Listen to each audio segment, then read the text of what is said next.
പ്രീതികര സുഹൃത്തുക്കളെ എല്ലാവർക്കും വേണ്ടിയിലേക്ക് സ്വാഗതം. നമ്മൾ ബി എഫ് ഒക്ക് വേണ്ടിയിട്ട് പ്രത്യേകമായി ഹോട്ട് ടോപ്പിക്സ് പഠിക്കുകയാണ് അല്ലേ. പി എസ് നിരന്തരം ആവർത്തിക്കുന്ന ചോദ്യമേഖലകൾ നമ്മൾ പഠിച്ചുറപ്പിക്കാനായിട്ട് ശ്രമിക്കുന്നു. ദേശീയ പ്രസ്ഥാനത്തിൽ മിക്കവാറും എല്ലാ പരീക്ഷകളിലും നിരന്തരം ആവർത്തിക്കുന്ന ഒരു മേഖലയാണ് ഗാന്ധിജിയുടെ ആദ്യകാല സമരങ്ങൾ. ഈ ഗാന്ധിജിയുടെ ആദ്യകാല സമരങ്ങൾ എന്ന് പറയുമ്പോൾ പ്രധാനപ്പെട്ട 3 സമരങ്ങളാണ് വരിക. ബീഹാറിലുണ്ടായ ചമ്പാരൻ നീലം കർഷകരുടെ സമരം 1917. ഗുജറാത്തിലെ അഹമ്മദാബാദ് തുണിമിൽ സമരം 1918. അത് ഗാന്ധിജിയുടെ നിരാഹാര സത്യാഗ്രഹം കൂടെയായിരുന്നു. പിന്നെ ഗുജറാത്തിലെ ഖേദ സത്യാഗ്രഹം 1918. അപ്പൊ സ്വാഭാവികമായിട്ടും ഈ 3 സമരങ്ങൾ ആസ്പദമാക്കിയിട്ട് പി എസ് നിരന്തരമായി ചോദ്യം ചോദിക്കാറുണ്ട്. ചിലപ്പോ കൂടുതലും ചോദിക്കുന്നത് വർഷമാണ്. പക്ഷേ പി എസ് സി ഇപ്പോഴത്തെ ചോദ്യ നിലവാരം അനുസരിച്ച് SCERT ഫാക്ട് ഉൾപ്പെടെ ചോദിക്കാറുണ്ട്. അതുകൊണ്ട് നമ്മൾ ഇന്നേ ദിവസം ഈ ഗാന്ധിജിയുടെ ആദ്യകാല സമരങ്ങൾ 5ാം ക്ലാസ് മുതൽ 12ാം ക്ലാസ് വരെയുള്ള SCERT പുസ്തകങ്ങൾ വിവിധ SCERT പുസ്തകങ്ങളിൽ കൊടുത്തിട്ടുണ്ട്. അവയെല്ലാം കൂട്ടിയോജിപ്പിച്ചുകൊണ്ട് നമ്മൾ സമ്പൂർണ്ണമായി പഠിക്കുക. ഒരുപക്ഷെ ഇത് ആൾറെഡി പഠിച്ചവർക്ക് ചിലപ്പോൾ ചുരുക്കം ചില വാക്കുകൾ, ചില പോയിന്റ്സ് കൂട്ടിച്ചേർക്കേണ്ടി വരും. ഇല്ല, പുതുതായി പഠിക്കുന്നവര് സമ്പൂർണ്ണമായിട്ട് പഠിച്ചുറപ്പിക്കുവാനായിട്ട് ശ്രമിക്കുക. നമുക്ക് ഓരോ സമരങ്ങളും വിശദമായി പഠിക്കാം. ആദ്യം പറയുന്നു ചമ്പാരൻ സത്യാഗ്രഹം. ചമ്പാരൻ സത്യാഗ്രഹം 1917 ബീഹാറിലാണ് നടന്നത്. അവിടുത്തെ നീലം കർഷകരുമായി ബന്ധപ്പെട്ട സമരമായിരുന്നു. അപ്പൊ നീലം കർഷകർ എന്ന് പറയുമ്പോൾ നമുക്ക് ബ്രിട്ടീഷ് ഇന്ത്യയുടെ ചരിത്രത്തിലേക്ക് എത്തി നോക്കിയാൽ മറ്റൊരു സംഭവം കാണാനായിട്ട് കഴിയും. ബംഗാളിൽ 1859 നീലം കർഷക സമരം നടന്നു. അത് ഇന്ത്യ ഒട്ടാകെ അറിയിച്ചത് ദീനബന്ധു മിത്രയായിരുന്നു അല്ലെ. എന്തുകൊണ്ടാണ് നീലം കർഷകർ സമരത്തിലേക്ക് തിരിയുന്നത്? അതിനെക്കുറിച്ച് ആദ്യം നമ്മൾ മനസ്സിലാക്കണം. എങ്കിലും മാത്രമേ നമ്മൾ ചമ്പാരൻ സത്യാഗ്രഹത്തിന്റെ ആധികാരികമായ വിവരത്തിലേക്ക് പോകാനായിട്ട് കഴിയുകയുള്ളൂ. ബ്രിട്ടീഷുകാരെ സംബന്ധിച്ചിട്ട് ഇന്ത്യയുടെ കോളനിവൽക്കരണത്തിന്റെ പ്രധാന ലക്ഷ്യം തന്നെ ബ്രിട്ടനിലെ വ്യവസായങ്ങൾക്ക് ആവശ്യമായ അസംസ്കൃത വസ്തുക്കൾ ശേഖരിക്കുക എന്നതാണല്ലേ. സ്വാഭാവികമായിട്ടും ബ്രിട്ടനെ സംബന്ധിച്ചിട്ട് ഇംഗ്ലണ്ടിലെ മാഞ്ചസ്റ്റർ എന്ന് പറയുന്നത് തുണി വ്യവസായത്തിന് പ്രസിദ്ധമാണ്. തുണി വ്യവസായം എന്ന് പറയുമ്പോൾ കളർ ചേർത്ത തുണികൾക്ക്, അല്ലെങ്കിൽ കൃത്യമായി പറഞ്ഞാൽ കളർ തുണിത്തരങ്ങൾക്കാണ് കൂടുതൽ പ്രാധാന്യം. അപ്പോൾ ഈ തുണി വ്യവസായത്തിന് ഏറ്റവും പ്രധാനപ്പെട്ട അസംസ്കൃത വസ്തുവാണ് നീലം എന്ന് പറയുന്നത്.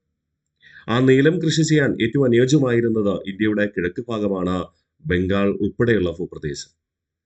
അപ്പോൾ സ്വാഭാവികമായിട്ടും പശ്ചിമ ബംഗാൾ ഉൾപ്പെടെയുള്ള പ്രദേശങ്ങളിലെ കർഷകർ പരമ്പരാഗതമായി ചെയ്തു വന്നിരുന്നത് നെൽകൃഷിയും അതുപോലെ തന്നെ ചണം കൃഷിയുമാണ്.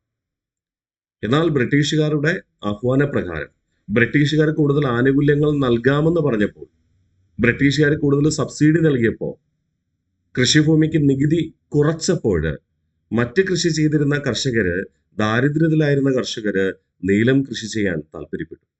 അങ്ങനെ കുറേയധികം പേര് നീലം കൃഷിയിലേക്ക് ഇറങ്ങിത്തിരിച്ചു. പക്ഷേ ഇറങ്ങിത്തിരിച്ചതിന് ശേഷമാണ് കർഷകർക്ക് അബദ്ധം മനസ്സിലായത്. നീലം കൃഷി ചെയ്യുന്ന മണ്ണ് ഈ നീലം കൃഷി ചെയ്യുന്നതോടുകൂടി അതിന്റെ ഫലപുഷ്ടി പൂർണ്ണമായി നഷ്ടപ്പെടുന്നു. മേൽമണ്ണിന്റെ എല്ലാ ഗുണങ്ങളും നഷ്ടപ്പെടുന്നു. അതുകൊണ്ട് തന്നെ നീലം കൃഷി ചെയ്യുന്ന സ്ഥലത്ത് മറ്റൊരു വിള കൃഷി ചെയ്യുക എന്നത് പ്രായോഗികമല്ല. അങ്ങനെ ആദ്യഘട്ടത്ത് ഈ നീലം കൃഷിയിലേക്ക് കർഷകരെ ആകർഷിക്കാൻ വേണ്ടി ഒട്ടനവധി ആനുകൂല്യങ്ങൾ നൽകിയ ബ്രിട്ടീഷുകാര് പതിയെ പതിയെ അത് കുറച്ചു. പിൽക്കാലത്ത് ആനുകൂല്യങ്ങളൊന്നും നൽകാതെയായി. അപ്പൊ സ്വാഭാവികമായിട്ടും അതില് കർഷകർക്ക് പ്രതിഷേധമുണ്ടായിരുന്നു. ആ പ്രതിഷേധമാണ് ബംഗാളിലെ നീലം കർഷക സമരത്തിന് കാരണം. അതുപോലെ തന്നെ ബംഗാൾ പ്രവിശ്യയോട് ചേർന്ന് കിടക്കുന്ന, ആദ്യകാലത്ത് ബംഗാൾ പ്രവിശ്യയുടെ കീഴിലായിരുന്ന ഭൂപ്രദേശമാണ് ബീഹാർ എന്ന് പറയുന്നത്. ഈ ബീഹാറിലെ ചമ്പാരൻ ഗ്രാമത്തിലെ കർഷകരും കുറെ പേര് എന്ത് ചെയ്തു? നീലം കൃഷിയിലേക്ക് ഇറങ്ങിത്തിരിച്ചിരുന്നു. അങ്ങനെ ഇരിക്കെയാണ് ബ്രിട്ടീഷുകാര് ഈ ആനുകൂല്യങ്ങൾ കുറച്ചപ്പോ പതിയെ പതിയെ ചമ്പാരനിലെ കർഷകര് ഇതിൽ നിന്ന് പിൻവാങ്ങാൻ തീരുമാനിച്ചു. ചമ്പാരൻ മാത്രമല്ല, ബീഹാർ, ബംഗാൾ ഉൾപ്പെടെയുള്ള മിക്കവാറും ഭൂപ്രദേശങ്ങളിലെ കർഷകര് ഇതിൽ നിന്ന് പിൻവാങ്ങാൻ തീരുമാനിച്ചു. കുറെ കർഷകര് അവരുടെ പട്ടിണി കൊണ്ട്, ദാരിദ്ര്യം മൂലം നിർബന്ധിതമായി തൊഴിൽ ചെയ്യാൻ പ്രേരിതരായി. പക്ഷേ ഈ ചമ്പാരനിലെ കർഷകര് അങ്ങനെയാണെങ്കിലും കുറേയധികം ബുദ്ധിമുട്ടുണ്ടായി. അപ്പൊ ചമ്പാരനിലെ നീലം കർഷകർക്ക് ഒരു നിർദ്ദേശം നൽകി ബ്രിട്ടീഷുകാര്, കർശനമായ ഒരു വ്യവസ്ഥ നൽകി. തങ്ങളുടെ കൃഷിഭൂമിയിൽ ആകെ കൃഷിഭൂമിയിൽ 3/20 ഭാഗം 3 എന്ത് ചെയ്യണം? നീലം കൃഷിക്ക് വേണ്ടി നിർബന്ധമായി മാറ്റിവെക്കണം. മറ്റു ഭൂപ്രദേശത്ത് എന്ത് വേണമെങ്കിലും കൃഷി ചെയ്തോ. 3 എന്ത് ചെയ്യണം? പൂർണ്ണമായി നീലം കൃഷിക്ക് വേണ്ടി മാറ്റിവെക്കണം. അത് എത്ര ഭൂമി ഉണ്ടെങ്കിൽ 2 ഏക്കർ ആണെങ്കിൽ അതനുസരിച്ച്. മനസ്സിലായോ? അപ്പൊ ഇത് കർഷകർക്ക് വ്യാപകമായ പ്രതിഷേധത്തിന് കാരണമായി. ഈ ചമ്പാരനിലെ നീലം കർഷകരുടെ പ്രാദേശിക നേതാവായിരുന്നു രാജ്കുമാർ ശുക്ല. ഈ രാജ്കുമാർ ശുക്ല എന്ത് ചെയ്യുന്നു? ആദ്യകാലത്ത് ചമ്പാരനിലെ സത്യാഗ്രഹികളുടെ അല്ലെങ്കിൽ ഈ നീലം കർഷകരുടെ ആവശ്യങ്ങൾ ബ്രിട്ടീഷുകാരുടെ മുമ്പിൽ അവതരിപ്പിക്കുന്നു. ബ്രിട്ടീഷുകാരെ ശ്രദ്ധ ചെലുത്തുന്നില്ല. പ്രാദേശിക സെമീന്ദാർ നാടുവാഴികളുടെ മുമ്പിൽ പറയുന്നു, അവരും ശ്രദ്ധ ചെലുത്തുന്നില്ല. അങ്ങനെയാണ് ഒടുവിൽ അദ്ദേഹം ഗാന്ധിജിയെ സമീപിക്കുന്നതും ഗാന്ധിജിയുടെ നിർദ്ദേശപ്രകാരം സഹന സമരത്തിന്റെ അടിസ്ഥാനത്തിൽ പ്രതിഷേധ സൂചകമായിട്ട് ചമ്പാരനിലെ നീലം കർഷകർ സമരം ആരംഭിക്കുക. ഇതിനെയാണ് നമ്മൾ ചമ്പാരൻ സത്യാഗ്രഹം എന്ന് വിളിക്കുന്നത്. നമുക്കിനി അതിന്റെ പ്രത്യേകത ഉൾപ്പെടെ പഠിച്ചു മുന്നോട്ട് പോകാം. അപ്പൊ ഗാന്ധിജിയുടെ ഇന്ത്യയിൽ നടന്ന ആദ്യ സമരമായിരുന്നു ചമ്പാരൻ സത്യാഗ്രഹം. അതെന്താ അങ്ങനെ പറയണേ? ഇതിനു മുമ്പ് ഗാന്ധിജി വേറെ എവിടെയെങ്കിലും സമരം ചെയ്തിട്ടുണ്ടോ? ഉണ്ട്, ദക്ഷിണാഫ്രിക്കയില്. ദക്ഷിണാഫ്രിക്കയിൽ വെച്ച് ഗാന്ധിജിയുടെ ആദ്യ സത്യാഗ്രഹ സമരം നടക്കുന്നത് 1907 ഏത് വർഷമാണ്? 1907. അത് മാത്രം ഒന്ന് ഓർമ്മിച്ചാൽ മതി. അങ്ങനെ ദക്ഷിണാഫ്രിക്കയിൽ വെച്ച് ബ്രിട്ടീഷുകാർക്കെതിരെയായിട്ട് ഗാന്ധിജി 1907 സത്യാഗ്രഹ സമരം നടത്തിയിട്ടുണ്ട്. അതുകൊണ്ടാണ് നമ്മൾ പ്രത്യേകിച്ച് എടുത്തു പറയുന്നത് ചമ്പാരൻ സത്യാഗ്രഹം എന്ന് പറയുന്നത് ഗാന്ധിജിയുടെ ഇന്ത്യയിലെ ആദ്യ സമരമാണ്, അഥവാ ആദ്യ സത്യാഗ്രഹമാണ്. ഗാന്ധിജി ഇന്ത്യയിൽ തന്റെ പൊതുപ്രവർത്തനം ആരംഭിക്കാനിടയായ സംഭവം എന്ന് പറയുന്നത് ചമ്പാരൻ സത്യാഗ്രഹമാണ്. പൊതുപ്രവർത്തനം എന്ന വാക്ക് തന്നെ ഉപയോഗിക്കണം. ആ വാക്കിന് പകരം ഇന്ത്യൻ രാഷ്ട്രീയം എന്ന വാക്ക് ഉപയോഗിച്ചാൽ തെറ്റാണ്. കാരണം ഗാന്ധിജിയുടെ ഇന്ത്യൻ രാഷ്ട്രീയം ആരംഭിക്കുവാനുള്ള അല്ലെങ്കിൽ ഇന്ത്യയുടെ ദേശീയ പ്രസ്ഥാനം ആരംഭിക്കാനിടയായ ആദ്യ സംഭവം എന്നാണ് ചോദ്യമെങ്കിൽ അത് 1919 റൗലത്ത് സത്യാഗ്രഹമാണ്. ഗാന്ധിജിയുടെ ദേശീയ പ്രസ്ഥാനത്തിലേക്കുള്ള ദേശീയ രാഷ്ട്രീയത്തിലേക്കുള്ള ആദ്യ ചുവടുവയ്പായി കണക്കാക്കുന്നത് 1919 റൗലത്ത് നിയമമാണ്. അതുകൊണ്ട് ഇവിടെ കൃത്യമായി തന്നെ പഠിക്കണം പൊതുപ്രവർത്തനം. ഗാന്ധിജിയെ ഇന്ത്യയിൽ തന്റെ പൊതുപ്രവർത്തനം ആരംഭിക്കാനിടയ സംഭവം എന്ന് പറയുന്നത് ചമ്പാരൻ സത്യാഗ്രഹം തന്നെയായിരുന്നു. ഗാന്ധിജിയുടെ സമരരീതി എന്തായിരുന്നു? അഹിംസയിൽ അധിഷ്ഠിതമായ സമരം എന്ന് പറഞ്ഞു കഴിഞ്ഞാൽ അക്രമവാസന പൂർണ്ണമായി ഉപേക്ഷിച്ചുകൊണ്ട് സമാധാനപരമായ സമരം എന്നർത്ഥം. ഓക്കെ, അപ്പൊ ഗാന്ധിജിയുടെ സമരരീതി എന്തായിരുന്നു? അഹിംസയിൽ അധിഷ്ഠിതമായ സമരമായിരുന്നു. അപ്പൊ ചമ്പാരൻ സത്യാഗ്രഹത്തിനെ കുറിച്ച് ചോദിക്കുമ്പോൾ ബേസിക്കായി ചോദിക്കുന്ന പ്രധാനപ്പെട്ട 3 ചോദ്യങ്ങൾ ഇതാണ്. ഗാന്ധിജിയുടെ ഇന്ത്യയിൽ ആദ്യ സമരം ഏത്? ചമ്പാരൻ സത്യാഗ്രഹം. ഗാന്ധിജി ഇന്ത്യയിൽ തന്നെ പൊതുപ്രവർത്തനം ആരംഭിക്കാനിടയ സംഭവം ഏത്? ചമ്പാരൻ സത്യാഗ്രഹം. ഗാന്ധിജിയുടെ സമരരീതി ചമ്പാരൻ സത്യാഗ്രഹത്തിൽ എങ്ങനെയായിരുന്നു? അഹിംസയിൽ അധിഷ്ഠിതമായ സമരം. ഓക്കെ അല്ലേ? ഇനി അടുത്ത നമ്മൾ പറയുന്നു ഈ ചമ്പാരൻ സത്യാഗ്രഹം ഉണ്ടാകാനുള്ള ചമ്പാരൻ സമരത്തിനുള്ള കാരണമാണ് നമ്മൾ പറയുക തീൻ കടായി സമ്പ്രദായം. എന്താണ് ബ്രിട്ടീഷുകാർ നടപ്പിലാക്കിയ തീൻ കടായി സമ്പ്രദായം? എന്താണ് തീൻ കടായി സമ്പ്രദായം? കർഷകർ സ്വന്തം ഭൂമിയുടെ 3 ഭൂവുടമകൾക്ക് വേണ്ടി, അതായത് ബ്രിട്ടീഷുകാർക്കോ അല്ലെങ്കിൽ സെമീന്ദാറാണ് ഭൂവുടമകളായിട്ട് മാറുക, ആ ഭൂവുടമകൾക്ക് വേണ്ടി നീലം കൃഷി ചെയ്യാൻ നിർബന്ധിതമായ വ്യവസ്ഥ. അപ്പൊ സ്വാഭാവികമായിട്ട് ഇത് നീലം കർഷകരെ തോട്ടമുടമകളായ ബ്രിട്ടീഷുകാർ ചൂഷണം ചെയ്യുന്നതാണ് അല്ലെ. അപ്പൊ നമുക്ക് രണ്ടിടത്തിൽ പറയാം. ചമ്പാരൻ സത്യാഗ്രഹത്തിന്റെ കാരണമെന്ന് ചോദിക്കുമ്പോൾ PSC രണ്ടും തരാറുണ്ട്. ഒന്ന്, നീലം കർഷകരെ തോട്ടമുടമകളായ വെള്ളക്കാർ ചൂഷണം ചെയ്തത്, അല്ലെങ്കിൽ ആധികാരികമായി പറഞ്ഞാൽ തീൻകടായി സമ്പ്രദായം. ഈ തീൻകടായി സമ്പ്രദായത്തിൽ കർഷകർ സ്വന്തം ഭൂമിയുടെ 3 ഭൂവുടമകൾക്ക് വേണ്ടി നീലം കൃഷി ചെയ്യാൻ മാറ്റിവെക്കണം. എന്തുകൊണ്ടാണ് കർഷകർ നീലം കൃഷി ചെയ്യാത്തത് ഞാൻ നിങ്ങളോട് പറഞ്ഞു. എന്തുകൊണ്ടാണ്? ഈ നീലം കൃഷി ചെയ്തു കഴിഞ്ഞാൽ മണ്ണിന്റെ ഫലപുഷ്ടി നഷ്ടമാകും, മേൽമണ്ണിന്റെ ഫലപുഷ്ടി നഷ്ടമാകും, പിന്നെ മറ്റൊരു കൃഷി അവിടെ പ്രായോഗികമല്ല. അത് തന്നെയാണ് കാരണം. ഓക്കെ അല്ലേ? അപ്പോൾ നീലം കൃഷി ചെയ്യുന്ന നഷ്ടക്കച്ചവടമാണ് എന്നൊരു തോന്നലാണ് ഇതിൽ നിന്ന് കർഷകരെ അകലാൻ പ്രേരിപ്പിച്ചത്. അപ്പോൾ ബ്രിട്ടീഷുകാർ നിർബന്ധമായ ഈ വ്യവസ്ഥ കൊണ്ടുവന്നു. അതിൽ ജനങ്ങൾക്ക് എന്തുണ്ടായി? പ്രതിഷേധമുണ്ടായി. ചമ്പാരനിലെ നീലം കർഷകരുടെ കഷ്ടപ്പാടുകൾ അങ്ങനെ ഗാന്ധിജിയുടെ ശ്രദ്ധയിൽപ്പെടുത്തിയ നീലം കർഷകനായിരുന്നു രാജ്കുമാർ ശുക്ല. ഓക്കെ, അപ്പോൾ ചമ്പാരനിലെ ഈ നീലം കർഷകരുടെ ദുരിതം ഗാന്ധിജിയുടെ ശ്രദ്ധയിൽപ്പെടുത്താൻ ശ്രമിച്ചതാണ് ആര്? രാജ്കുമാർ ശുക്ല. ഗാന്ധിജിയുടെ ശ്രദ്ധയിൽപ്പെടുത്തുന്നതിന് മുമ്പ് ബ്രിട്ടീഷുകാർക്ക് നിവേദനങ്ങൾ നൽകി, സെമീന്ദാർമാർക്ക് തോട്ടമുടമകൾക്ക് നിവേദനം നൽകി. ഒരു പ്രയോജനം ഉണ്ടായില്ല. അങ്ങനെയാണ് അദ്ദേഹം ഗാന്ധിജിയെ സമീപിക്കുന്നത്. ഒടുവില് ഗാന്ധിജിയുടെ നിർദ്ദേശപ്രകാരം ഇന്ത്യൻ നാഷണൽ കോൺഗ്രസ് എന്ന സംഘടനയിലൂടെ ഈ സമരം ഇന്ത്യ ഒട്ടാകെ അറിയുന്നതിന് വേണ്ടിയിട്ട് ഗാന്ധിജിയുടെ നിർദ്ദേശപ്രകാരം 1916 ഇന്ത്യൻ നാഷണൽ കോൺഗ്രസിന്റെ വാർഷിക സമ്മേളനം ലക്നൌവിൽ വെച്ച് നടന്നപ്പോൾ ഈ ചമ്പാരനിലെ നീലം കർഷകരോട് സഹതാപം പ്രകടിപ്പിച്ചുകൊണ്ട് ഒരു പ്രമേയം അവതരിപ്പിച്ചത് ആരായിരുന്നു? ബ്രിജ് ബാബു കിഷോർ പ്രസാദ് ആണ്. ആ പേര് ഇമ്പോർട്ടന്റ് ആണ്, PSC ചോദിക്കാറുണ്ട്. ഗാന്ധിജിയുടെ നിർദ്ദേശപ്രകാരം 1916 ഇന്ത്യൻ നാഷണൽ കോൺഗ്രസിന്റെ വാർഷിക സമ്മേളനം ലക്നൌവിൽ വെച്ച് നടന്നപ്പോൾ ചമ്പാരനിലെ നീലം കർഷകരോട് അനുഭാവം പ്രകടിപ്പിച്ചുകൊണ്ട് അല്ലെങ്കിൽ സഹതാപം പ്രകടിപ്പിച്ചുകൊണ്ട് പ്രമേയം അവതരിപ്പിച്ചത് ആരാണ്? ബ്രിജ് ബാബു കിഷോർ പ്രസാദ് ആണ്. ഓക്കെ, അങ്ങനെ രാജ്കുമാർ ശുക്ല വീണ്ടും ആവശ്യപ്പെട്ടു ഗാന്ധിജിയോട്, താങ്കൾ ചമ്പാരനിൽ സന്ദർശിക്കണം, ചമ്പാരനിലെ നീലം കർഷകർക്ക് വേണ്ടി എന്തെങ്കിലും ചെയ്യാൻ കഴിയുമെങ്കിൽ ചെയ്യണം. അങ്ങനെ രാജ്കുമാർ ശുക്ലയുടെ ക്ഷണം സ്വീകരിച്ചുകൊണ്ട് ഗാന്ധിജി ചമ്പാരനിലേക്ക് പോവുകയാണ്. ചമ്പാരൻ സത്യാഗ്രഹത്തെക്കുറിച്ച് ഗാന്ധിജിയുടെ ഇടപെടലിനെ തുടർന്ന് ചമ്പാരൻ സത്യാഗ്രഹത്തെക്കുറിച്ച് ബ്രിട്ടീഷുകാര് പഠിക്കാൻ വേണ്ടി ഒരു കമ്മിറ്റി നിയമിക്കാൻ തീരുമാനിച്ചു. അപ്പോൾ ചമ്പാരൻ സത്യാഗ്രഹത്തെക്കുറിച്ച് പഠിക്കാൻ അന്വേഷണ കമ്മീഷനെ നിയമിച്ചത് അപ്പോഴത്തെ ബീഹാറിന്റെ ലഫ്റ്റനന്റ് ഗവർണർ ആയിരുന്ന സർ എഡ്വേർഡ് ഗേറ്റ് ആയിരുന്നു. ആരാണ്? Sir Edward gate.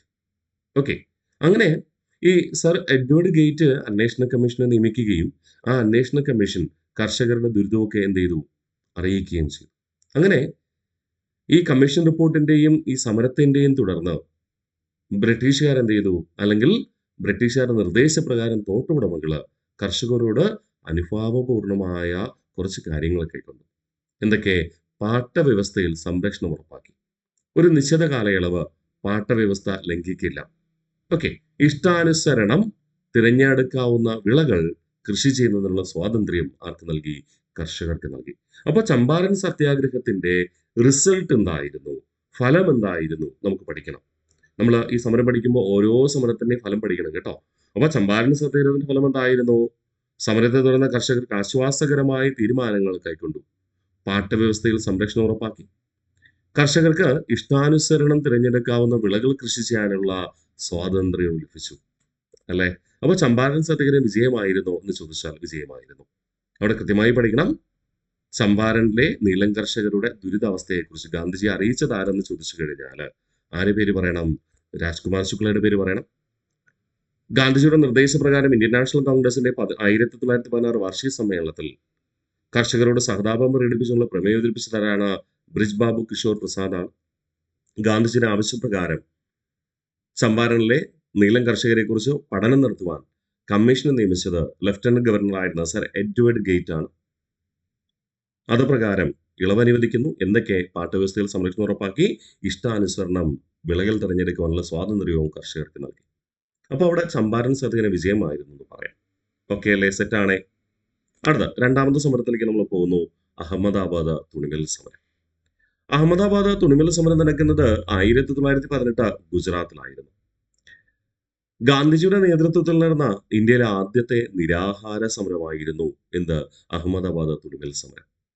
ഞാൻ ആ കാലഘട്ടത്തെ പശ്ചാത്തലത്തെ കുറിച്ച് ആദ്യം പറയാം. അത് കഴിഞ്ഞിട്ട് നമുക്ക് സ്ലൈഡിലുള്ള കാര്യങ്ങളിലേക്ക് പോകാം. ഗുജറാത്തില് തുണിമില്ല്, ഈ തുണിമില്ലിൽ നിന്ന് ഏറ്റവും കൂടുതൽ തുണിത്തരങ്ങൾ കയറ്റുമതി ചെയ്യുന്ന എങ്ങോട്ടാ? ഇംഗ്ലണ്ടിലേക്ക് തന്നെയാണ്. ഇംഗ്ലണ്ടിലെ മാഞ്ചസ്റ്ററിലേക്ക് തന്നെയാണ്. അപ്പോൾ ഇംഗ്ലണ്ടിലെ മാഞ്ചസ്റ്ററിൽ ഇവ എത്തിക്കുകയും അവ യൂറോപ്പിൽ വലിയ വിലയ്ക്ക് ബ്രിട്ടീഷുകാർ വിറ്റഴിക്കുകയും ചെയ്യും. ചെറിയ വിലയ്ക്കാണ് ഇന്ത്യയിൽ തുണിമില്ല് തൊഴിലാളികൾക്ക് വേതനം നൽകുക. അപ്പോൾ ചെറിയ ചിലവിൽ വസ്ത്രങ്ങൾ നിർമ്മിച്ച് തുണിത്തരങ്ങൾ നിർമ്മിച്ച് ബ്രിട്ടനിൽ എത്തുകയും ആ ബ്രിട്ടനിൽ എത്തിച്ചതിന് ശേഷം അവരുടെ ലേബലിൽ കൂടിയ വിലയ്ക്ക് യൂറോപ്പിൽ വിറ്റഴിക്കുകയും ചെയ്യും. അപ്പൊ സ്വാഭാവികമായിട്ട് ഗുജറാത്തിലെ അഹമ്മദാബാദ് ഉൾപ്പെടെയുള്ള ഭൂപ്രദേശങ്ങളിലെ തുണിമിൽ പ്രവർത്തിപ്പിക്കേണ്ടത് ആരുടെ ശ്രമമാണ്? ബ്രിട്ടീഷുകാരുടെ. എങ്കിൽ മാത്രമേ അവർക്ക് വലിയ ലാഭം കിട്ടുകയുള്ളൂ. ഒന്നാം ലോക മഹായുദ്ധമായപ്പോ സ്വാഭാവികമായിട്ട് എന്ത് ചെയ്തു? സാധനങ്ങൾക്ക് വില വർദ്ധിക്കപ്പെട്ടു. തൊഴിലാളികൾക്ക് ദാരിദ്ര്യവുമായി. അതിന്റെ കൂടെ 1918 അഹമ്മദാബാദ് ഉൾപ്പെടെയുള്ള ഭൂപ്രദേശങ്ങളിൽ എന്ത് ചെയ്തു? പ്ലാഗ് വർദ്ധിച്ചു. പ്ലേഗ് എന്ന രോഗം. അപ്പോൾ പ്ലേഗ് എന്ന രോഗം വർദ്ധിച്ചു. അതോടൊപ്പം വസൂരിയും ബാധിക്കും കേട്ടോ. വസൂരി, പ്ലേഗ് ഉൾപ്പെടെയുള്ള കാര്യങ്ങൾ വർദ്ധിച്ചു. അങ്ങനെ ആയപ്പോൾ സ്വാഭാവികമായിട്ട് ജനങ്ങള് അല്ലെങ്കിൽ ഈ ഫാക്ടറിയിൽ തൊഴിൽ ചെയ്തിരുന്ന ജനങ്ങള് ജോലിക്ക് എത്താതായിട്ട് മാറി. പക്ഷേ ബ്രിട്ടീഷുകാരെ സംബന്ധിച്ചിട്ട് കൊള്ള ലാഭമുള്ള സ്ഥലമല്ലേ. അപ്പൊ സ്വാഭാവികമായിട്ടും ജനങ്ങളെ ഫാക്ടറിയിൽ എത്തിക്കുന്നതിന് വേണ്ടി ഇവര് ആ കർഷകർക്ക് നൽകിയിരുന്ന അല്ലെങ്കിൽ ആ തൊഴിലാളികൾക്ക് നൽകിയിരുന്ന, ഇവിടെ കർഷകരെന്ന് ഞാൻ ഉദ്ദേശിച്ചത് പ്രധാനമായിട്ടും തുണിമില്ലിന് വേണ്ടിയിട്ട് എന്ത് ചെയ്യണം, കോട്ടൺ ഉൽപ്പാദിപ്പിക്കണം. ആ കോട്ടൺ തൊഴിലാളികൾ അതിൽ ഉൾപ്പെടും കേട്ടോ. കോട്ടൺ തൊഴിലാളികൾ, അത് പ്രോസസ്സ് ചെയ്യുന്ന ഫാക്ടറിയിലെ തൊഴിലാളികളും 2 കാറ്റഗറി ഉൾപ്പെടും. അപ്പോൾ ഇവർക്ക് അവരുടെ സാധാരണ കിട്ടുന്ന ശമ്പളത്തിന്റെ 80% കൂടെ കൂടുതലായി ബോണസ് നൽകി. എന്ത് ചെയ്യാൻ? ഇവരെ കൊണ്ട് ജോലി ചെയ്യിക്കാൻ. കൃഷിയും ചെയ്യണം, അതോടൊപ്പം ആ കൃഷി ചെയ്താലല്ലേ കോട്ടൺ കിട്ടത്തുള്ളൂ. ആ കോട്ടൺ പ്രോസസ്സ് ചെയ്താലല്ലേ തുണിമില്ലില് നൂലുണ്ടാക്കുവാനും വസ്ത്രം നിർമ്മിക്കാനും പറ്റത്തുള്ളൂ. അപ്പൊ ഉദാഹരണം 1000 രൂപയാണ് ഇവരുടെ ശമ്പളമെങ്കിൽ ഈ കാലയളവില് എന്ത് ചെയ്തു? 1800 രൂപ കൊടുത്തു. അപ്പൊ സ്വാഭാവികമായിട്ടും ജീവിത ചിലവ് താങ്ങാൻ കിടഞ്ഞു പരിശ്രമിച്ചിരുന്ന ആ തൊഴിലാളികള് എന്ത് ചെയ്തു? ബ്രിട്ടീഷുകാരുടെ കെണിയിൽ വീണു എന്ന് പറയാം. അല്ലെങ്കിൽ ബ്രിട്ടീഷുകാരുടെ ഈ ആനുകൂല്യത്തിൽ മതിമറന്ന് ഒരു ജോലിക്ക് എത്തിച്ചേർന്നു. പക്ഷേ 1918 ജനുവരി ഫെബ്രുവരി മാസമൊക്കെ ആയപ്പോ എന്ത് ചെയ്തു? ഈ പ്ലാഗ് പതിയെ പതിയെ അപ്രത്യക്ഷമായി. പ്ലാഗ് അപ്രത്യക്ഷമായപ്പോ ബ്രിട്ടീഷുകാരുടെ കീഴിലുള്ള അല്ലെങ്കിൽ ബ്രിട്ടീഷുകാരുടെ നിയന്ത്രണത്തിലുള്ള തുണിമിൽ ഉടമകൾ എന്ത് ചെയ്തു? ഈ ബോണസ് പതിയെ അങ്ങ് പിൻവലിച്ചു. ഈ തുണിമിൽ ഉടമകൾ എന്ന് പറയുമ്പോൾ ബ്രിട്ടീഷുകാരും ഉണ്ട്, ബ്രിട്ടീഷുകാരുടെ നിയന്ത്രണത്തിലുള്ള ഇന്ത്യക്കാരും ഉണ്ട് കേട്ടോ. അങ്ങനെ പതിയെ ബോണസ് അങ്ങ് പിൻവലിച്ചു. പിൻവലിച്ചപ്പോൾ സ്വാഭാവികമായിട്ട് ജനങ്ങൾക്ക് എന്ത് ചെയ്തു? പെട്ടെന്ന് അവരുടെ ശമ്പളം വെട്ടിക്കുറച്ചതുപോലെയായി. 1800 രൂപ കിട്ടിക്കൊണ്ടിരുന്ന ആൾക്ക് പെട്ടെന്ന് അടുത്ത മാസം എന്ത് ചെയ്യുന്നു? 1000 രൂപയെ കിട്ടത്തുള്ളൂ എന്നൊരു സ്ഥിതി വന്നു. അതാണ് പ്രതിഷേധത്തിന് കാരണമായത്. ഓക്കെ. അപ്പൊ അഹമ്മദാബാദിലെ തുണിമില്ല് പ്രതിഷേധം ആരംഭിക്കുന്നു. അങ്ങനെ പ്രതിഷേധം ആരംഭിച്ചപ്പോൾ ഉടമകൾ പറഞ്ഞു, ഇനി ഞങ്ങൾക്ക് ബോണസ് തരാൻ നിർവാഹമില്ല. അപ്പോൾ തൊഴിലാളികൾ എന്ത് പറഞ്ഞു? ശരി, ബോണസ് നിങ്ങൾ നിർത്തിയെങ്കിൽ കുഴപ്പമില്ല, പക്ഷേ ഞങ്ങൾക്ക് 50% അടിസ്ഥാന ശമ്പളത്തിൽ വർധനവ് അനുവദിക്കണം. ഓക്കെ. അപ്പോൾ തുണിമിൽ തൊഴിലാളികൾ 50% വേതന വർധനവിന് വേണ്ടി എന്ത് ചെയ്തു? സമരം ആരംഭിച്ചു. തുണിമിൽ ഉടമകള് ഇത് കൊടുക്കാൻ തയ്യാറല്ല, കാരണം അവർക്ക് നഷ്ടമാകും എന്നൊരു തോന്നലുണ്ടായി. ഇനിയിപ്പോ പ്ലാഗ് ഇല്ലാത്തതുകൊണ്ട് ജനങ്ങൾ എന്ത് ചെയ്യും? അവർക്ക് ദാരിദ്ര്യമാണ്, അതുകൊണ്ട് എത്ര കൂലി കൊടുത്താലും അവർ എത്തിച്ചേരുമെന്നൊരു കാഴ്ചപ്പാട് ഉടമകൾക്ക് ഉണ്ടായിരുന്നു. പക്ഷെ തൊഴിലാളികള് അമ്പരും വില്ലിനും അടുക്കുന്നില്ല. അങ്ങനെയായപ്പോ തൊഴിൽ ഉടമകളുടെ പ്രതിനിധി എന്ന നിലയിൽ അനസൂയ ബുഹൻ ഗാന്ധിജിയെ സമീപിച്ച് പറയുന്നു, അങ്ങ് എങ്ങനെയെങ്കിലും ഈ ഒരു സമരം തീർത്തു തരണം. അങ്ങനെയാണ് ഗാന്ധിജി സമരത്തിൽ ഇടപെടുക. അപ്പൊ ഞാൻ വീണ്ടും ഓർമ്മിപ്പിക്കുന്നു, നമ്മുടെ അഹമ്മദാബാദ് തുണിമിൽ സമരത്തിൽ ഈ തൊഴിലാളികൾ 50% വേതന വർധനവ് ആവശ്യപ്പെട്ടുകൊണ്ട് സമരം നയിച്ചപ്പോൾ ഈ അഹമ്മദാബാദ് തുണിമിൽ സമരത്തിൽ ഗാന്ധിജിയോട് ഇടപെടാൻ ആവശ്യപ്പെട്ടത് ആരാണ്? അനസൂയ ബെഹനാണ്. അനസൂയ ബെഹൻ എന്ന് പറയുന്നത് ഒരു സാമൂഹിക പ്രവർത്തകയാണ്. അതോടൊപ്പം തുണിമിൽ ഉടമകളിൽ ഒരാൾ കൂടെയാണ്. അങ്ങനെ തുണിമിൽ ഉടമകളുടെ ആവശ്യപ്രകാരമാണ് ഗാന്ധിജി എന്ത് ചെയ്യുന്നത്? ഈ അഹമ്മദാബാദ് തുണിമിൽ സമരത്തിൽ ഇടപെടുക. ഗാന്ധിജി തൊഴിലാളികളോട് സംസാരിച്ചിട്ട് പറഞ്ഞു, നമുക്കൊരു കാര്യം ചെയ്യാം, നമുക്ക് എന്ത് ചെയ്യാം, കുറച്ച് ചോദിക്കാം. 50% അവർക്ക് തരാൻ കഴിയില്ലെന്നാണ് പറയുന്നത്. അവർ 20% തരാമെന്നാണ് പറയുന്നത്. അങ്ങനെയാണെങ്കിൽ നമുക്കൊരു കാര്യം ചെയ്യാം, 20നും 50നും ഇടയിൽ ആവറേജ് എന്ന രീതിയിൽ 35% വേതനം ആവശ്യപ്പെടാമെന്ന് ഗാന്ധിജി പറഞ്ഞു. ഒടുവിൽ തൊഴിലാളികൾ അത് അംഗീകരിക്കുകയും ചെയ്തു. ഓക്കെ. എങ്കിലും തൊഴിലുടമകൾക്ക് അത്രയും പറ്റില്ല. അവർ 20ൽ തന്നെ ഉറച്ചു നിൽക്കുകയാണ്. ഒടുവിൽ ഗാന്ധിജി പറഞ്ഞു, എങ്കിലും ഒരു കാര്യം ചെയ്യാം, നമുക്ക് ട്രൈബ്യൂണലിന്, അതായത് കോടതിയിൽ കേസ് കൊടുക്കാം, ട്രൈബ്യൂണലിനെ സമീപിക്കാം. അങ്ങനെ ട്രൈബ്യൂണൽ പറഞ്ഞു, തൊഴിലാളികൾ 50% ആവശ്യപ്പെട്ടു, ഉടമകൾ 20% കൊടുക്കാമെന്ന് പറയുന്നു. അവര് 35% ആണെങ്കിലും തൊഴിലാളികൾ ഓക്കെ പറയാണ്. അങ്ങനെയാണെങ്കിൽ 35% തന്നെ ഞങ്ങൾ ട്രിബ്യൂണൽ അനുവദിക്കുകയാണെന്ന് പ്രഖ്യാപിച്ചു. അങ്ങനെ ഒടുവിൽ 35% വേതന വർധനവ് ആർക്ക് കിട്ടുകയാണ്? അഹമ്മദാബാദിലെ തൊഴിലാളികൾക്ക് കിട്ടുകയാണ്. ഇതാണ് അഹമ്മദാബാദിൽ തുണിമിൽ സമരം. നമുക്കിനി സ്ലൈഡിലുള്ള കാര്യങ്ങൾ ഒന്ന് പറഞ്ഞു നോക്കാം. സംഭവം ഇത്രയേ ഉള്ളൂ. കാര്യം മനസ്സിലായോ? ഓക്കെ. അപ്പോ കാരണം നമ്മൾ സ്ലൈഡിൽ വായിച്ചുകൊണ്ടിരുന്നാൽ ചിലപ്പോൾ നിങ്ങൾക്ക് കാര്യം മനസ്സിലാവില്ല. കാര്യം മനസ്സിലാവുക സെന്റൻസ് കാണാതെ പിടിച്ചു കഴിഞ്ഞാൽ PSC പരീക്ഷ ചോദിച്ച് എഴുതാൻ പറ്റില്ല. അതുകൊണ്ടാണ് ഞാൻ ആ കഥ ആദ്യം പറഞ്ഞുതരാം. ഓക്കെ. അപ്പൊ അഹമ്മദാബാദ് തുണിമിൽ സമരം എന്ന 1918 ഗാന്ധിജിയുടെ നേതൃത്വത്തിൽ നടന്ന ഇന്ത്യയിലെ ആദ്യത്തെ നിരാഹാര സത്യാഗ്രഹ സമരമായിരുന്നു അഹമ്മദാബാദ് തുണിമിൽ സമരം. അഹമ്മദാബാദിലെ തുണിമിൽ തൊഴിലാളികളുടെ 50% വേതന വർധനവിന് വേണ്ടിയാണ് ഈ സമരം നടക്കുക. ഗാന്ധിജിയുടെ നിർദ്ദേശമനുസരിച്ച് 35% വേതന വർധനവാണ് പിൽക്കാലത്ത് ആവശ്യപ്പെട്ടത്. ആദ്യ ആവശ്യം 50% ഗാന്ധിജിയുടെ ഇടപെടലിനെ തുടർന്ന് വേതന വർധനവ് എത്രയായിട്ട് ആവശ്യപ്പെട്ടു? 35% ആവശ്യപ്പെട്ടു. ഓക്കെ അല്ലേ? സെറ്റാണേ. അടുത്ത ഈ അഹമ്മദാബാദ് തുണിമിൽ സമരത്തിനുള്ള പ്രധാന കാരണം എന്ന് പറയുന്നത് എന്താടാ? ഈ പ്ലേഗ് ബോണസ് നിർത്തലാക്കിയതാണ്. 1917 കാലഘട്ടത്ത് അഹമ്മദാബാദ് ഉൾപ്പെടെയുള്ള ഗുജറാത്ത് ഭൂപ്രദേശത്ത് എന്ത് ചെയ്തു? പ്ലാഗ് രോഗം പടർന്നു പിടിച്ചു.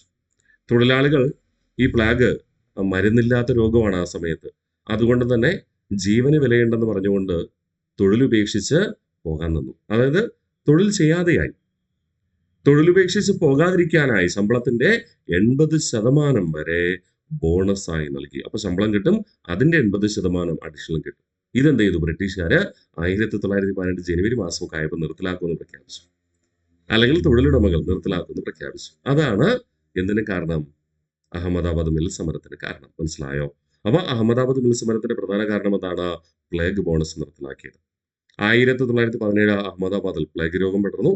തൊഴിലാളികൾ തൊഴിലുപേക്ഷിച്ച് പോകാതിരിക്കാനായി ശമ്പളത്തിന്റെ 80% വരെ ബോണസായി നൽകി.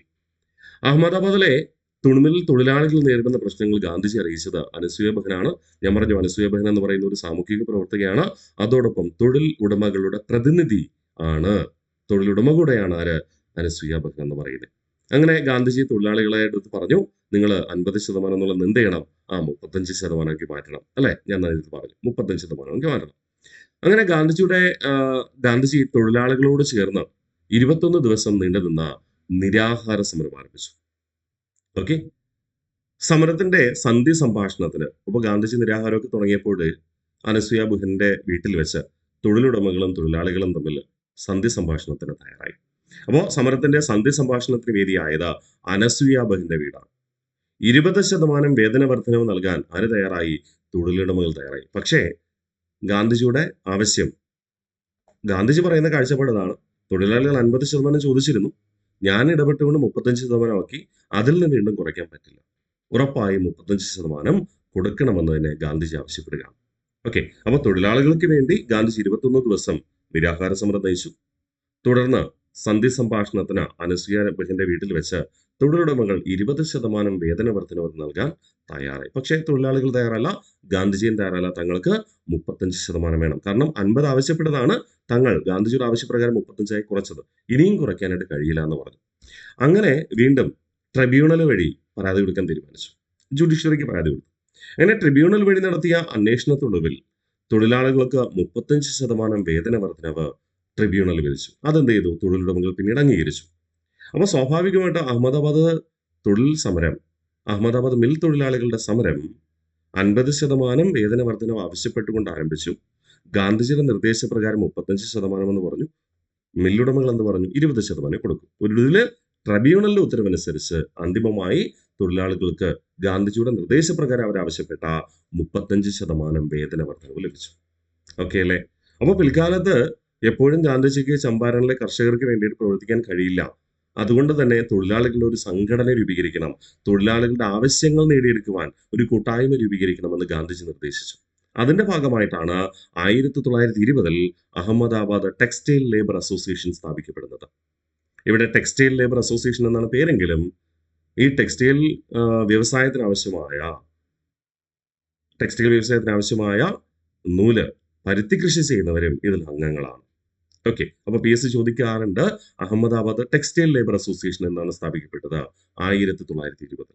അഹമ്മദാബാദ് ടെക്സ്റ്റൈൽ ലേബർ അസോസിയേഷൻ സ്ഥാപിക്കപ്പെടാനുണ്ടായ കാരണം എന്തെന്ന് ചോദിച്ചാൽ അഹമ്മദാബാദ് തൊഴിൽ സമരമാണ്.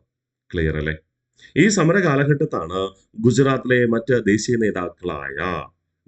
നിന്നുള്ള ദേശീയ നേതാക്കളായ സർദാർ വല്ലഭായ് പട്ടേലിനെയും ശങ്കർലാൽ ബംഗറുമായിട്ട് ഗാന്ധിജി സൗഹൃദം സ്ഥാപിക്കുന്നത്. ഓക്കെ. അതുകൊണ്ടാണ് അതേ വർഷം ഖേദ സമരം നടന്നപ്പോൾ സർദാർ വല്ലഭായ് പട്ടേലും ശങ്കർലാൽ ബംഗറുമൊക്കെ പങ്കെടുത്ത ഖേദ സത്യാഗ്രഹത്തിൽ ഗാന്ധിജി ക്ഷണിക്കുന്നത്. ഓക്കെ. അപ്പോൾ കണക്ട് ചെയ്യാണ്. അഹമ്മദാബാദ് മിൽ സമരം നടക്കുമ്പോഴാണ് ഗാന്ധിജി ഗുജറാത്തിലെ മറ്റ് നേതാക്കളായ സർദാർ വല്ലഭായ് പട്ടേലുമായിട്ടും ശങ്കർലാൽ ബംഗറുമായിട്ട് സൗഹൃദം സ്ഥാപിക്കുക അഥവാ ബന്ധം സ്ഥാപിക്കുക. ഒന്നുകൂടെ നമുക്ക് റിവിഷൻ ചെയ്ത് ഉറപ്പിച്ചാലോ? എന്തൊക്കെയാണ് നമ്മൾ പറയുക? അഹമ്മദാബാദ് തുണിമിൽ സമരം 1918 ഗാന്ധിജിയുടെ നേതൃത്വത്തിൽ നടന്ന ഇന്ത്യയിലെ ആദ്യത്തെ നിരാഹാര സമരം. അഹമ്മദാബാദിലെ തുണിമിൽ തൊഴിലാളികളുടെ 50% വേതന വർധനവിന് വേണ്ടി ഗാന്ധിജിയുടെ നിർദ്ദേശമനുസരിച്ച് 35% വേതന വർധനവ് ആവശ്യപ്പെട്ടു. പ്രധാന കാരണമെന്ന് പറയുന്നത് പ്ലേഗ് ബോണസ് നിർത്തലാക്കിയത്. എന്താണ് ഈ പ്ലേഗ് ബോണസ്? 1917 അഹമ്മദാബാദ് ഉൾപ്പെടെയുള്ള ഭൂപ്രദേശങ്ങളിൽ പ്ലേഗ് രോഗം പടർന്നു. തൊഴിലാളികൾ തൊഴിലുപേക്ഷിച്ച് പോകാതിരിക്കാനായി ശമ്പളത്തിന്റെ 80% വരെ ബോണസായി നൽകി. അഹമ്മദാബാദിലെ തുണിമിൽ തൊഴിലാളികൾ നേരിടുന്ന പ്രശ്നങ്ങൾ ഗാന്ധിജി അറിയിച്ചത് ആരാണ്? അനസൂയ ബഹനാണ്. ഗാന്ധിജിയുടെ നിരാഹാര സമരം 21 ദിവസം നീണ്ടുനിന്നു. ഒടുവിൽ സമരത്തിന്റെ സന്ധി സംഭാഷണത്തിന് വേദിയായത് അനസൂയ ബഹന്റെ വീട് തന്നെ. 20% വേതനവർദ്ധന നൽകാൻ തൊഴിലുടമകൾ തയ്യാറായി, പക്ഷേ തൊഴിലാളികൾ അംഗീകരിച്ചില്ല. ഒടുവിൽ ട്രിബ്യൂണലിനെ സമീപിക്കുന്നു, ജുഡീഷ്യറി സമീപിക്കുന്നു.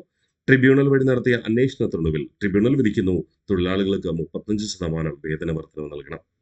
ഈ സമരത്തിന്റെ ഭാഗമായി 1920 അഹമ്മദാബാദ് ടെക്സ്റ്റൈൽ ലേബർ അസോസിയേഷൻ സ്ഥാപിക്കപ്പെട്ടു. അഹമ്മദാബാദ് ബിൽ സമരത്തിന്റെ കാലഘട്ടത്താണ് ആരുമായി സൗഹൃദ ബന്ധം സ്ഥാപിക്കുക ഗാന്ധിജി? നമ്മുടെ സർദാർ വല്ലഭായ് പട്ടേലുമായും ശങ്കർലാൽ ബംഗറുമായും. ഈ സൗഹൃദമാണ് ഖേദ സത്യാഗ്രഹത്തിലേക്ക് ആരെ ആനയിക്കുന്നത്? ഗാന്ധിജി.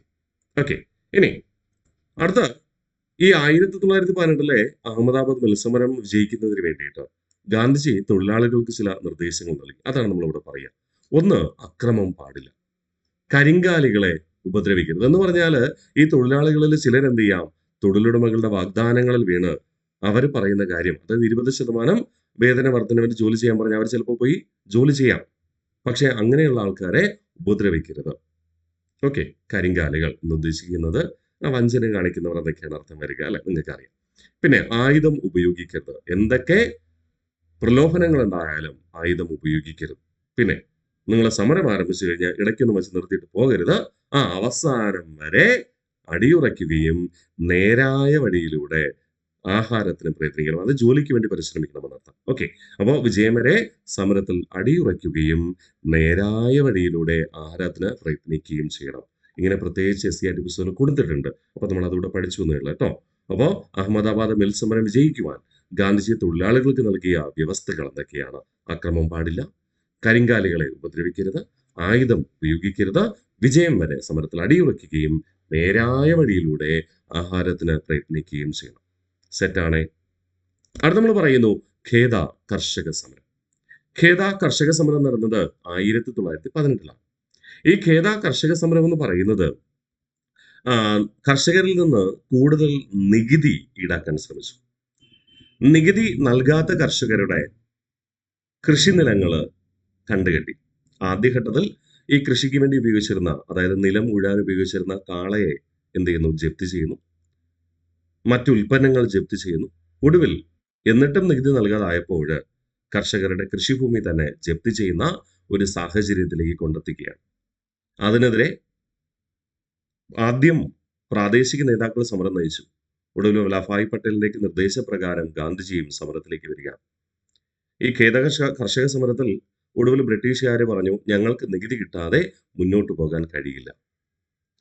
നിങ്ങൾ ഇടപെട്ട് വൻകിട നികുതിദായകരെ നികുതി നൽകാൻ പ്രേരിപ്പിക്കുക. അങ്ങനെ നികുതി കുടിച്ചുള്ളവർ നികുതി നൽകിക്കഴിഞ്ഞാൽ ഈ കുറച്ച് നികുതി തരാനുള്ള കർഷകരെ ഞങ്ങൾ ഒഴിവാക്കാം.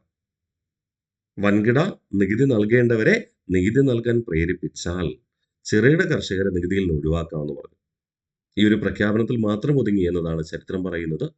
കേവലം അല്ലെങ്കിൽ ചുരുക്കം ചില കർഷകർക്കാണ് ഈ സമരത്തിന് ആനുകൂല്യം ലഭിച്ചത്. എന്നാൽ ഈ സമരത്തിന്റെ ഏറ്റവും പ്രധാനപ്പെട്ട പ്രത്യേകത, പ്രാദേശിക നേതാക്കള്, വിദ്യാസമ്പന്നരായ ജനങ്ങള് കർഷകരുടെ ബുദ്ധിമുട്ട് തിരിച്ചറിഞ്ഞ സമരമായിരുന്നു. ഈ ഖേദ കർഷക സമരം പിന്നീട് ഇന്ത്യയിൽ ആകമാനം ഒട്ടനവധി കർഷകരുടെ അവകാശ സംരക്ഷണ സമരത്തിന് ആണിക്കല്ലായി മാറിയെന്നാണ് ചരിത്രം പറയുന്നത്. അതുകൊണ്ടാണ് ഈ ഒരു സമരത്തിന് ഇത്രയും പ്രാധാന്യം വരിക. സമരത്തിന് പ്രത്യേകിച്ച് റിസൾട്ട് ഉണ്ടായില്ല എന്ന് പറയും.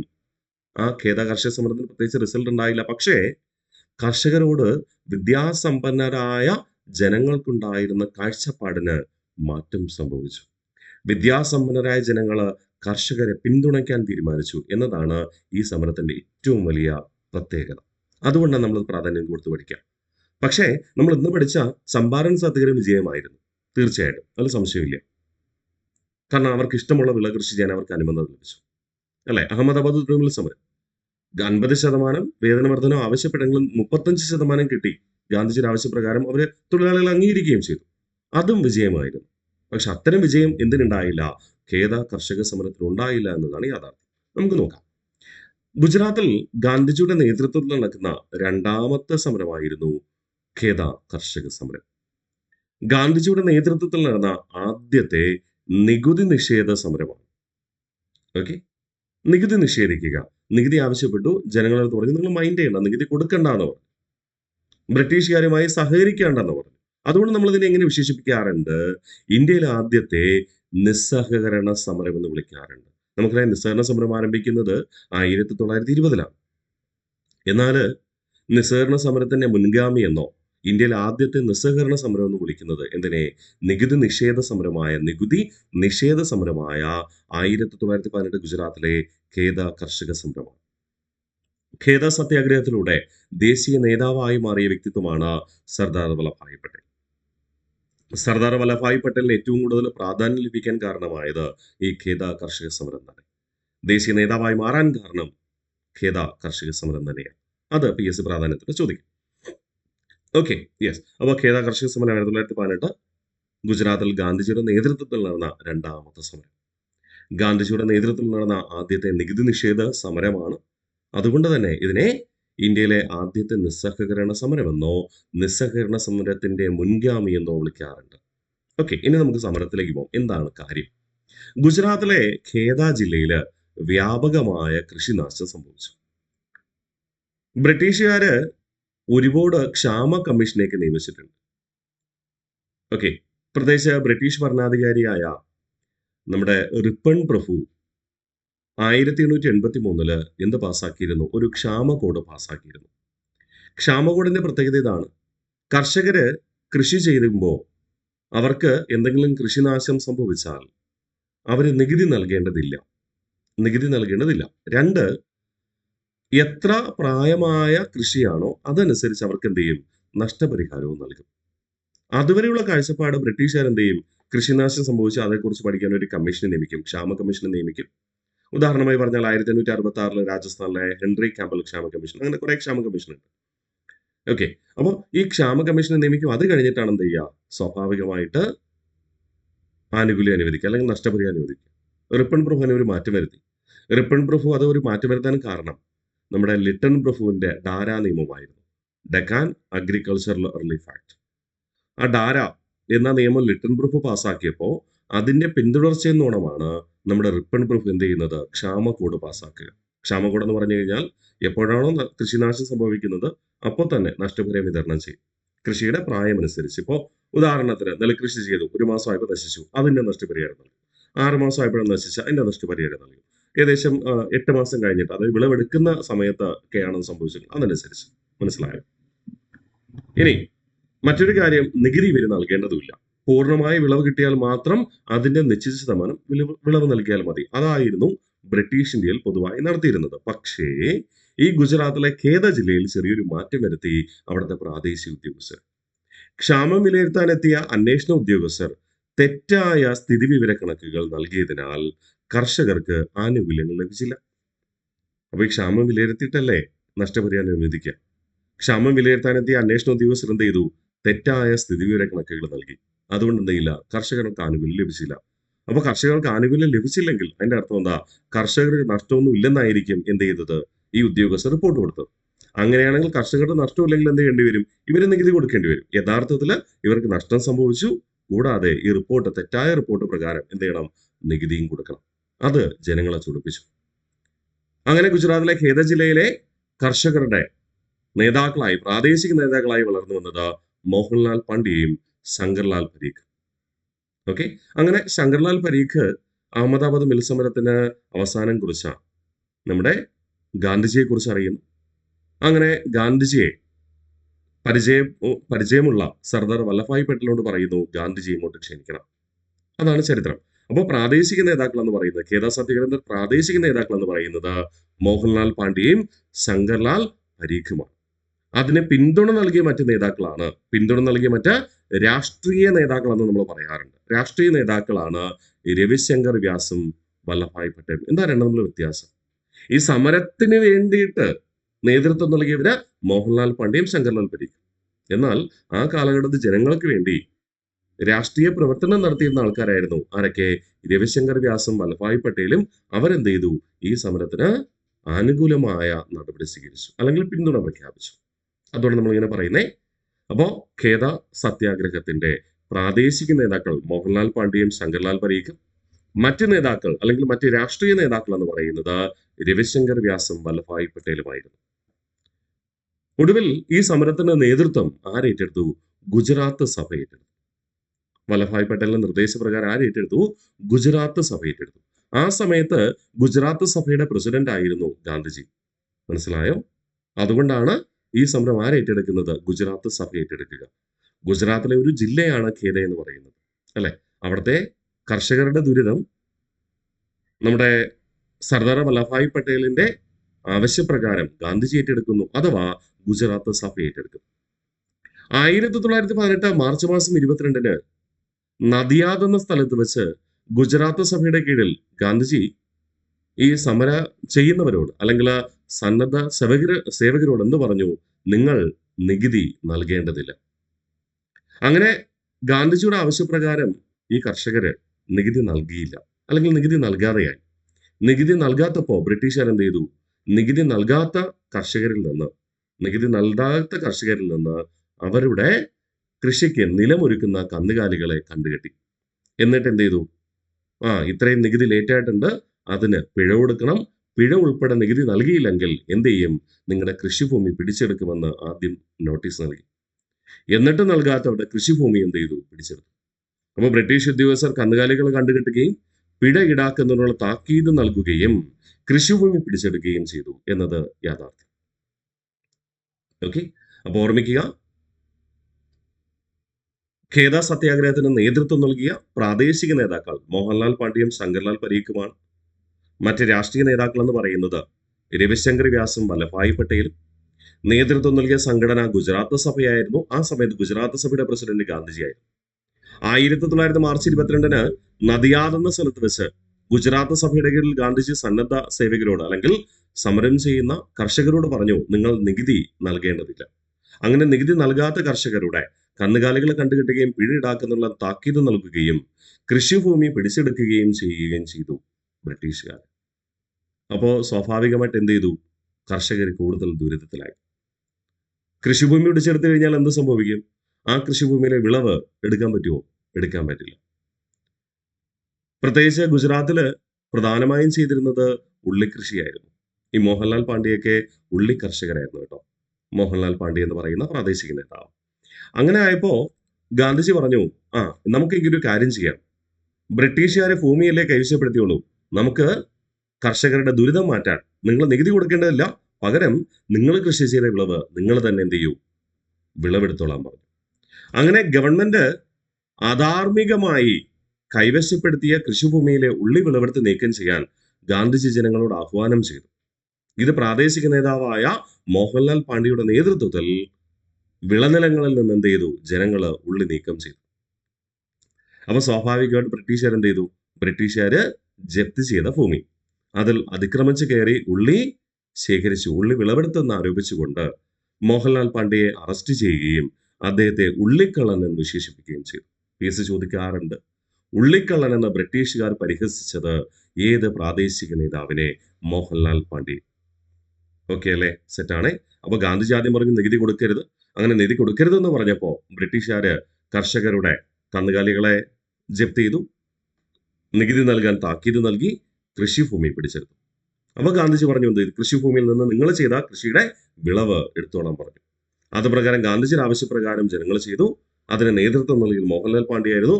മോഹൻലാൽ പാണ്ഡ്യ അറസ്റ്റ് ചെയ്യപ്പെട്ടു. സമരം അവിടെ അവസാനിച്ചോ? ഇല്ല. വീണ്ടും ഗാന്ധിജി ഇടപെടുകയാണ്. ബ്രിട്ടീഷുകാരുടെ മുമ്പിൽ ഗാന്ധിജി ഇടപെട്ട് പറഞ്ഞു, നിങ്ങൾ ചെയ്യുന്നത് അധാർമികമാണ്, ഇതിന് കൃത്യമായ ഒരു സൊല്യൂഷൻ നൽകണം. ഓക്കെ, അങ്ങനെ ബ്രിട്ടീഷുകാർ പറഞ്ഞു, എങ്കിലും ഒരു കാര്യം ചെയ്യേ, സമൂഹത്തിലെ സമ്പന്നർ അവരുടെ നികുതി കുടിശ്ശിക അടിച്ചു തീർത്താൽ സമൂഹത്തിലെ സമ്പന്നർ അവരുടെ നികുതി കുടിശ്ശിക പരമ്പരാഗതമായിട്ട് ഒരുപാട് കൊടുക്കാനുണ്ട് സമ്പന്നര്. ആ സമ്പന്നർ അവരുടെ നികുതി കുടിശ്ശിക അടിച്ചു തീർത്താൽ പാവപ്പെട്ടവരുടെ സാധാരണക്കാരായ ചെറുകിട കർഷകരുടെ കടം എഴുതിത്തള്ളാമെന്ന് എന്ത് ചെയ്തു? ഭരണകൂടം ഉറപ്പ് നൽകി. ഓക്കെ, അത് പ്രകാരം എന്ത് ചെയ്തു? ഗാന്ധിജിയുടെ നിർദ്ദേശപ്രകാരം ഈ ഖേദ സത്യാഗ്രഹം പിൻവലിക്കുകയാണ്. പക്ഷേ ഈ സമരത്തിന്റെ ഫലമെന്ന് പറഞ്ഞു കഴിഞ്ഞാല് ഒട്ടും അനുകൂലമായിരുന്നില്ല. ഈ സമ്പന്നരായ ആൾക്കാര് നികുതി കൊടുക്കോ? അവര് പരമ്പരാഗത നികുതി കൊടുക്കുന്നില്ല. അതുകൊണ്ട് അവിടെ നികുതി കുടിശ്ശികയായത്. അവര് നികുതി കുടിശ്ശിക അടച്ചു തീർത്താൽ പാവപ്പെട്ടവരുടെ കടം എഴുതിത്തള്ളാമെന്ന് പറഞ്ഞ് ഭരണകൂടം എഴുതി ഒപ്പിട്ട് നൽകി. പക്ഷെ അവിടെ ആരെ കൊടുക്കണ്ടേ? സമ്പന്നര് കൊടുക്കണം. സമ്പന്നര് കൊടുക്കാൻ സാധ്യതയുണ്ടോ? ഇല്ല. അതുകൊണ്ട് തന്നെ ഈ ഖേദ സത്യാഗ്രഹത്തിൽ നികുതി ഒഴിവാക്കിയെങ്കിലും ചുരുക്കം ചിലർക്ക് മാത്രമാണ് അതിന്റെ ആനുകൂല്യം ലഭിച്ചത്. പക്ഷെ ഈ സമരത്തിന്റെ ഒരു പ്രത്യേകത എന്താ? വിദ്യാസമ്പന്നരായ പൊതുപ്രവർത്തകരെ സത്യാഗ്രഹ സമരത്തിലേക്ക് ആകർഷിക്കാൻ ഈ സത്യാഗ്രഹത്തിലൂടെ സാധിച്ചു. സമരം ചെയ്തു കഴിഞ്ഞാൽ ബ്രിട്ടീഷുകാരെ കൊണ്ട് അനുകൂലമായ തീരുമാനമെടുക്കാമെന്നും സാധാരണക്കാരായ കർഷകരുടെ ബുദ്ധിമുട്ട് മനസ്സിലാക്കുവാൻ വിദ്യാസമ്പന്നരായ പൊതുപ്രവർത്തകർക്ക് കഴിയുകയും ചെയ്തു. അങ്ങനെ ഖേദ സത്യാഗ്രഹത്തിന്റെ മാതൃകയിൽ ഒട്ടനവധി പ്രാദേശിക സമരങ്ങൾ പിൽക്കാലത്തുണ്ടായി. അതുകൊണ്ടാണ് നമ്മളിതിനെ നിസ്സഹകരണ സമരത്തിന്റെ മുൻഗാമി എന്നോ ഇന്ത്യയിലെ ആദ്യത്തെ നിസ്സഹകരണ സമരം എന്നോ വിളിക്കുക. മനസ്സിലായോ? ചമ്പാരൻ വിജയമായിരുന്നു, അഹമ്മദാബാദ് മിൽ സമരം വിജയമായിരുന്നു. എന്നാൽ ഖേദ സത്യാഗ്രഹം അത്രയും വിജയമാണെന്ന് ചോദിച്ചാൽ അല്ല. എന്നാൽ നിസ്സഹകരണ സമരം അനുസരിച്ച് നോക്കിയാൽ ഒരു പരിധിവരെ നിസ്സഹകരണ സമരവുമായി ബന്ധപ്പെട്ട വിജയമാണെന്ന് കണക്കാക്കാം. സിമ്പിൾ. ഒന്നുകൂടെ നമുക്ക് വിഷയം ഉറപ്പിക്കാം. ഖേദ സത്യാഗ്രഹം, ഖേദ കർഷക സമരം 1918. ഗുജറാത്തിൽ ഗാന്ധിജിയുടെ നേതൃത്വത്തിൽ നടന്ന രണ്ടാമത്തെ സമരം. ഗാന്ധിജിയുടെ നേതൃത്വത്തിൽ നടന്ന ആദ്യത്തെ നികുതി നിഷേധ സമരമാണ് വിശേഷണം ഇന്ത്യയിലെ ആദ്യത്തെ നിസ്സഹകരണ സമരം. ഖേദ സത്യാഗ്രഹത്തിലൂടെ ദേശീയ നേതാവായി മാറിയ വ്യക്തിയാണ് സർദാർ വല്ലഭായ് പട്ടേൽ. ഗുജറാത്തിലെ ഖേദ ജില്ലയിൽ വ്യാപകമായ കൃഷിനാശം സംഭവിച്ചു. ഇത് ക്ഷാമത്തിലേക്കും ദാരിദ്ര്യത്തിലേക്കും നയിച്ചു. ക്ഷാമം വിലയിരുത്തുവാനെത്തിയ അന്വേഷണ ഉദ്യോഗസ്ഥന്മാർ തെറ്റായ സ്ഥിതിവിവര കണക്കുകൾ നൽകിയതിനാൽ കർഷകർക്ക് ആനുകൂല്യം ലഭിച്ചില്ല. പ്രാദേശിക നേതാക്കൾ മോഹൻലാൽ പാണ്ഡെയും ശങ്കർലാൽ പരീഖും മറ്റ് രാഷ്ട്രീയ നേതാക്കൾ, ഇടപെട്ട രാഷ്ട്രീയ നേതാക്കൾ, പൊതുപ്രവർത്തകർ ആരൊക്കെ? രവിശങ്കർ വ്യാസും വല്ലഭായ് പട്ടേലും. തുടർന്ന് വല്ലഭായ് പട്ടേലിന്റെ ആവശ്യപ്രകാരം ഗാന്ധിജി ഇടപെടുന്നു. ഈ സമരം തുടർന്ന് നേതൃത്വം ഏറ്റെടുത്തത് ഗുജറാത്ത് സഭ. ആ സമയത്ത് ഗുജറാത്ത് സഭയുടെ പ്രസിഡന്റ് ആയിരുന്നു ഗാന്ധിജി. 1918 മാർച്ച് 22 നദിയാദ് എന്ന സ്ഥലത്ത് വെച്ച് ഗുജറാത്ത് സഭയുടെ കീഴിൽ ഗാന്ധിജി സന്നദ്ധ സേവകരോട് നികുതി നിഷേധത്തിന് ആഹ്വാനം ചെയ്തു. തുടർന്ന് നികുതി അടയ്ക്കാത്ത കർഷകരിൽ നിന്ന് ബ്രിട്ടീഷ് ഉദ്യോഗസ്ഥർ കന്നുകാലികളെ കണ്ടുകെട്ടുകയും പീഡ ഈടാക്കുന്നതിനുള്ള താക്കീത് നൽകുകയും കൃഷിഭൂമി പിടിച്ചെടുക്കുകയും ചെയ്തു. ഗവൺമെന്റ് അധാർമികമായി കൈവശപ്പെടുത്തിയ കൃഷിഭൂമിയിലെ ഉള്ളി വിളവെടുത്ത് നീക്കം ചെയ്യാൻ ഗാന്ധിജി ജനങ്ങളോട് ആഹ്വാനം ചെയ്തു. മോഹൻലാൽ പാണ്ഡെയുടെ നേതൃത്വത്തിൽ വിളനിലങ്ങളിൽ നിന്ന് ഉള്ളി നീക്കം ചെയ്തു. അതുകൊണ്ട് അദ്ദേഹത്തെ ബ്രിട്ടീഷുകാർ അറസ്റ്റ് ചെയ്യുകയും ഉള്ളിക്കള്ളൻ എന്ന് വിളിക്കുകയും ചെയ്തു. സമൂഹത്തിലെ സമ്പന്നർ അവരുടെ നികുതി കുടിശ്ശിക അടച്ചു തീർത്താൽ പാവപ്പെട്ടവരുടെ കടം എഴുതിത്തള്ളാമെന്ന് ഭരണകൂടം രേഖാമൂലം ഉറപ്പ് നൽകി. അത് പ്രകാരം സമരം അവസാനിപ്പിച്ചു. പക്ഷേ ചുരുക്കം ചിലവർക്ക് മാത്രമാണ് ആനുകൂല്യം ലഭിച്ചത്. പിന്നെ പോസിറ്റീവായിട്ടുള്ള ഒരു കാര്യം എന്താ? വിദ്യാസമ്പന്നരായ പൊതുപ്രവർത്തകർ സാധാരണക്കാരായ കർഷകരുടെ കാര്യങ്ങളിലേക്ക് ഇടപെടുവാനും അവരുടെ ബുദ്ധിമുട്ട് മനസ്സിലാക്കുവാനും സാധിച്ചു എന്നതാണ്. അപ്പോൾ വിദ്യാസമ്പന്നരായ പൊതുപ്രവർത്തകരെ സത്യാഗ്രഹ സമരത്തിലേക്ക് ആകർഷിക്കാൻ ഈ സത്യാഗ്രഹത്തിലൂടെ സാധിച്ചു. അതുകൊണ്ട് ഇന്ത്യയിലെ ആദ്യത്തെ നിസ്സഹകരണ സമരമെന്നോ നിസ്സഹകരണ സമരത്തിന്റെ മുൻഗാമി എന്നോ നമുക്ക് ഖേദ സത്യാഗ്രഹത്തെ വിശേഷിപ്പിക്കാം. അപ്പോൾ ഇന്നേ ദിവസം നമ്മൾ ചുരുങ്ങിയ സമയം കൊണ്ട് ആധികാരികമായി PSC ചോദിക്കാൻ സാധ്യതയുള്ള എല്ലാ കാര്യങ്ങളും നമ്മൾ പഠിച്ചുറപ്പിച്ചു. ഗാന്ധിജിയുടെ ആദ്യകാല സമരങ്ങൾ. ഇത് നിങ്ങൾക്ക് മനസ്സിലായെങ്കിൽ തീർച്ചയായിട്ടും അത് കമന്റായി രേഖപ്പെടുത്തുക. സംശയങ്ങളുണ്ടെങ്കിൽ അത് തീർച്ചയായിട്ടും ചോദിക്കുകയും ചെയ്യും. ക്ലാസ് ഇഷ്ടപ്പെട്ടുവെങ്കിൽ അഭിപ്രായം രേഖപ്പെടുത്തുക. ഇതുമായി ബന്ധപ്പെട്ട് തുടർന്നും നമുക്ക് ഇത്തരം ക്ലാസ്സുകൾ നൽകുവാനായിട്ട് കഴിയും. അപ്പോൾ നിങ്ങളുടെ സുഹൃത്തുക്കൾ PSC പഠിക്കുന്നവരുണ്ടെങ്കിൽ അവർക്ക് വിജയിക്കുവാൻ അതിയായ ആഗ്രഹമുണ്ടാകും. അവർക്കും ഈ ക്ലാസ് നിങ്ങൾ ഷെയർ ചെയ്ത് കൊടുക്കുക. മറ്റൊരു ക്ലാസ്സുമായി വീണ്ടും കാണാം.